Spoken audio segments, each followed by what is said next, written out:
La lettre reçue de ce mystérieux Jack l'Éventreur auprès de Scotland Yard remet en question les premières intuitions de la police. Thomas en prend connaissance le jour même, alors qu'il interroge les policiers sur l'enquête concernant Annie Chapman. Il est intrigué par le début de la lettre. « Cher patron ». Se pourrait-il que l'assassin fasse partie de la police ? Cela expliquerait comment le meurtrier arrive toujours à s'échapper. Une chose est sûre, ils ont face à eux quelqu'un d'un cynisme démoniaque, qui est prêt à tuer de pauvres femmes innocentes et qui se joue des autorités. Nous sommes le 29 septembre et Thomas sent bien que ce Jack l'Éventreur pourrait prendre tout le monde de court. Pour lui, cette lettre n'arrive certainement pas par hasard. Le tueur a pris confiance, se pense invulnérable et insaisissable. Alors, il confie à l'inspecteur Aberline son intuition. Le tueur va frapper à nouveau. Une partie du commissariat central et le journaliste se mettent donc en route. Direction les rues de Whitechapel, où les habitants ont commencé à surveiller le quartier en menant leur propre ronde. Ces derniers sont en effet terrifiés à l'idée que le tueur rôde encore et pourrait s'en prendre à eux, puisque jusqu'à présent, la police a échoué à protéger les pauvres Marianne Nichols et Annie Chapman.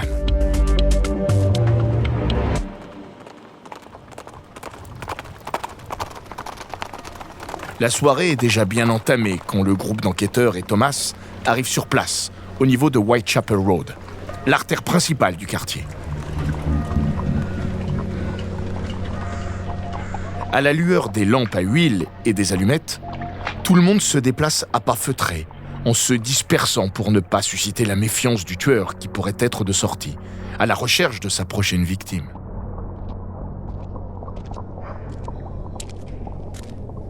Thomas avance alors seul dans les ruelles sombres et angoissantes de la ville. Son estomac est noué. Il ne sait pas comment réagir s'il avait le tueur en face de lui, ou pire, s'il le voit en action, en train de tuer. Au bout d'une bonne heure à sillonner dans le dédale de rues malfamées, un cri résonne dans la torpeur de la nuit. Thomas entend distinctement un officier dire « Attrapez-le ! Il court ! Attrapez-le !»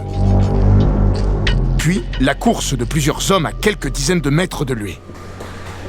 Le journaliste court pour les rejoindre, mais est arrêté net dans sa course par un attroupement au niveau d'une cour d'immeuble sur Berner Street.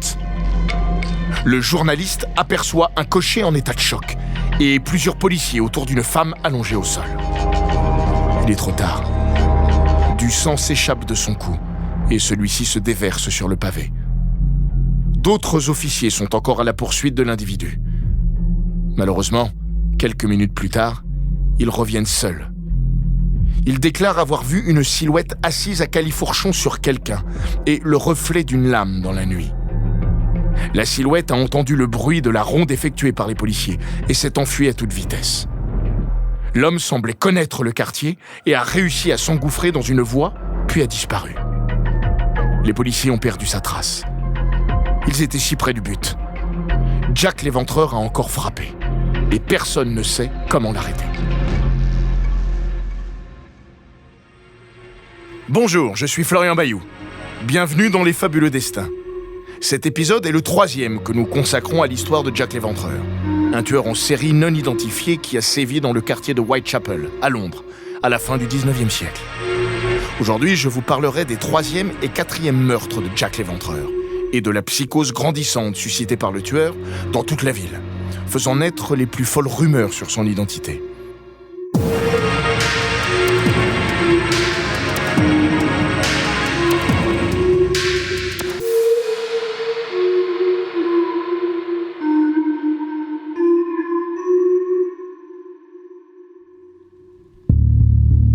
Thomas et les policiers ne peuvent que constater avec horreur qu'une 3e femme a été égorgée par celui qui s'est désigné lui-même sous le nom de Jack l'Éventreur.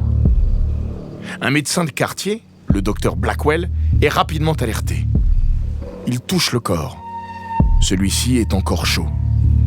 Il prononce son décès et explique que la femme est morte depuis moins de 10 minutes et note que les vêtements ne présentent aucune tache de sang. Il est 1h du matin. Ce qui est sûr, c'est que le meurtrier n'a pas eu le temps de mutiler davantage sa victime. Celle-ci est simplement égorgée et non éviscérée, comme Annie Chapman l'a été. Ce départ précipité a dû engendrer une certaine frustration, et cette frustration pourrait déclencher une nouvelle agression, voire un nouveau meurtre, pour assouvir son besoin de cruauté et de sauvagerie. Sans perdre de temps, certains officiers décident d'aller interroger des riverains du quartier. Peut-être que quelqu'un a vu le tueur de près. D'autres officiers partent de nouveau à la recherche de ce Jack l'Éventreur. Thomas, qui est resté près du corps, hésite. Doit-il rester ici ou accompagner les policiers qui tentent d'attraper le meurtrier ? Il aurait aimé pouvoir prendre son matériel de photographe pour prendre un cliché, mais celui-ci est trop imposant et de surcroît très peu discret dans la nuit. Thomas décide d'accompagner le second groupe de policiers. Avec ce troisième crime, le journaliste sait que la pression va monter d'un cran au sein de sa rédaction. La rapidité de la publication de son article et surtout les informations qu'il aura pu obtenir sur le tueur seront capitales pour assurer de bonnes ventes au Daily News, qui se fait souvent devancer par d'autres journaux. Les articles de Thomas sont beaux être de qualité, la population attend du scoop et attend un coupable, quoi qu'il en coûte. Depuis plusieurs semaines, beaucoup d'opérations de police sont faites sur la base de simples rumeurs. Le tueur serait tour à tour juif, médecin ou encore boucher. La psychose s'installe à Whitechapel et les habitants sont terrorisés. Il est temps de mettre la main sur ce monstre qui rôde la nuit, à la recherche de victimes innocentes. Armé de son courage, Thomas Harding rejoint à la hâte les policiers.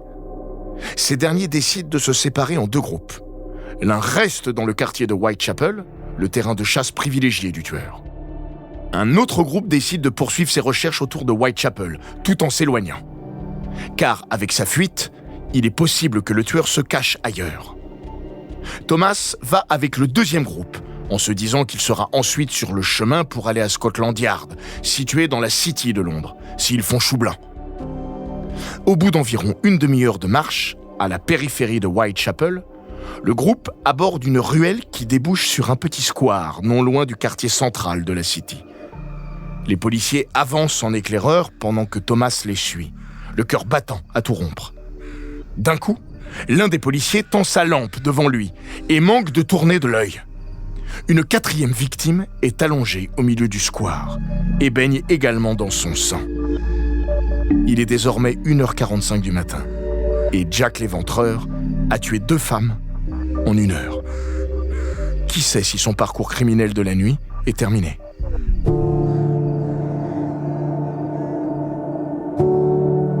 Pendant ce temps, un télégramme parvient au siège de Scotland Yard.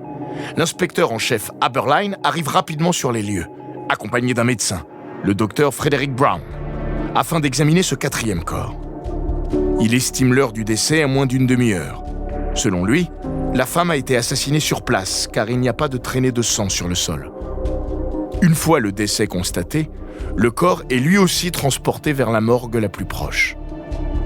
Thomas, sous le choc devant ce déchaînement de violence, accompagne malgré tout l'équipe à la morgue. Là-bas, le docteur Brown commence son autopsie. Cette fois, et contrairement à la 3e victime retrouvée plus tôt, le tueur a eu le temps de s'adonner à ces rites abominables. La pauvre femme, âgée d'une 40aine d'années, a été éventrée. Ses intestins ont été retirés et placés, comme pour Annie Chapman, sur son épaule droite. Sa gorge a été tranchée. Son visage a également été lacéré. De profondes entailles coupent ses yeux, son nez et sa bouche. La victime est méconnaissable. Le décès a été causé par une hémorragie de l'artère carotide au niveau du cou. La mort a été quasi instantanée et les mutilations ont été infligées post-mortem. Passant encore une étape supplémentaire dans l'horreur, le médecin constate enfin qu'une partie de son utérus, ainsi que son rein gauche, ont été retirés et prélevés par le meurtrier. On décèle une signature dans les crimes de Jack l'Éventreur, avec le désir d'exposer les organes de ses victimes. Ce dernier s'est acharné sur elle.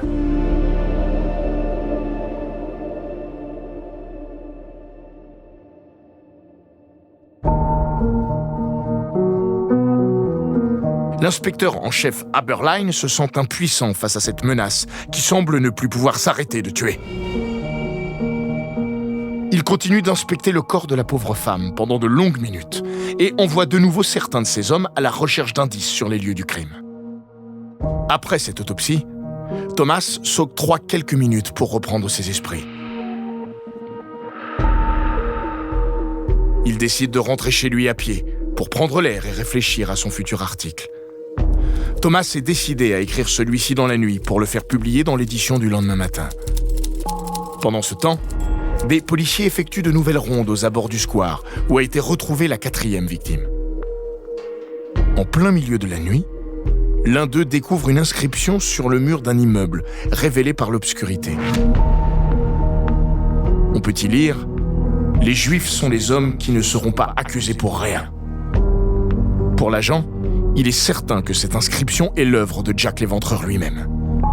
À l'heure où les revendications antisémites explosent dans l'East End londonien, le meurtrier autoproclamé souhaite très certainement mettre le feu aux poudres dans la ville et ainsi compliquer la tâche des enquêteurs.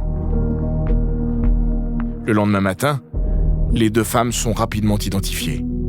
Il s'agit pour la première d'Elizabeth Stride, 45 ans, et de Catherine Eddowes, pour la deuxième victime, 46 ans. Toutes deux avaient du mal à joindre les deux bouts. S'adonnaient parfois à la prostitution et avaient toutes les deux une addiction à l'alcool qui a dû faire baisser leur vigilance en cette nuit qui leur fut fatale. Thomas Harding fait paraître son article dans les colonnes du Daily News au même moment. Il détaille le profil des deux victimes, l'atrocité des crimes commis et surtout l'émotion suscitée par cette nouvelle vague de meurtres.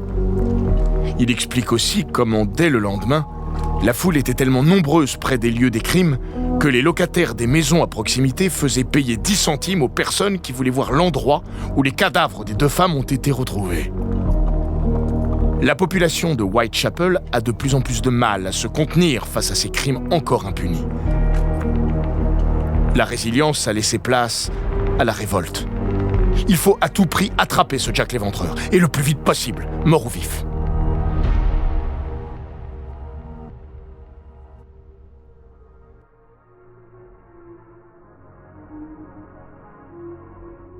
Avant de continuer cet épisode, nous voulions vous remercier pour votre écoute. Si vous voulez continuer de nous soutenir, abonnez-vous à la chaîne Bababam Plus sur Apple Podcast. Cela vous permettra une écoute sans interruption. Ou bien, écoutez ce message de notre partenaire, sans qui ce podcast ne pourrait exister. Ne partez pas, on se retrouve tout de suite après.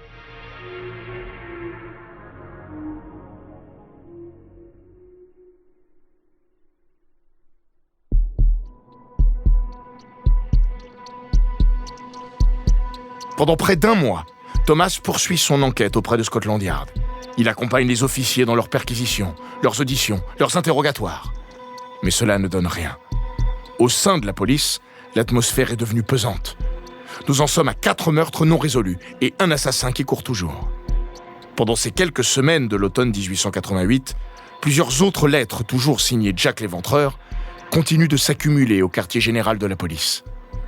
Ce dernier n'hésite pas à narguer les officiers, à donner des noms et même à menacer le préfet de police de Londres.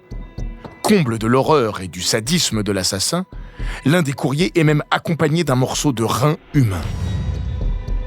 Le tueur écrit, l'autre morceau, « Je l'ai frit et mangé, c'était très bon ». Cannibalisme ou coup de bluff, Thomas se dit que la phrase est de très mauvais goût. Pourtant, le pire est à venir. Le 9 novembre 1888, la ville célèbre l'anniversaire de l'élection du maire. Un cortège doit parcourir le centre-ville. Alors que les rues sont noires de monde et que l'ambiance est à la fête, un drame vient de se jouer à Whitechapel. Ce jour-là, peu avant 11h, un logeur d'une chambre miteuse du quartier est agacé. Il n'a pas été payé de son loyer depuis près d'une semaine. Alors, habitant non loin de la chambre, l'homme se décide à y aller en personne pour réclamer son dû. Arrivé au 13 Miller's Court, il tambourine à la porte. Pas de réponse. Le logeur est excédé. Il crie à la jeune locataire que s'il n'a pas la semaine de loyer dans sa boîte aux lettres d'ici la fin de la journée, elle sera expulsée. Toujours aucune réponse. Alors le logeur passe le bras à travers le carreau cassé d'une fenêtre attenante à la porte et écarte les rideaux. Il n'oubliera jamais ce qu'il s'apprête à voir. À quelques rues de là, Thomas couvre la fête et remarque les crieurs de rue qui commencent à répandre une rumeur, selon laquelle un nouveau corps atrocement mutilé a été retrouvé à Whitechapel. Thomas se précipite et prend le métro direction l'East End. Il découvre avec stupeur qu'il est arrivé sur les lieux avant la police, encore réquisitionné pour le cortège officiel. Une fois arrivé devant la chambre, il voit le logeur tremblant et blême près de lui. Il tire lui aussi les rideaux de la chambre depuis le carreau cassé et est pris immédiatement d'un haut-le-cœur. Il ne voit qu'un amas de chair sanguinolent étalé sur un lit. Jack l'Éventreur a encore frappé et sa violence n'a plus aucune limite.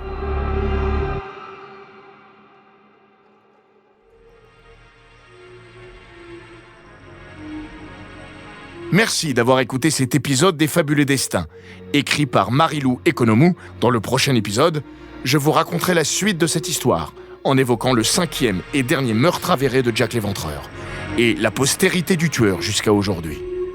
En attendant, si cet épisode vous a plu, n'hésitez pas à laisser des commentaires et étoiles sur vos applis de podcast préférés.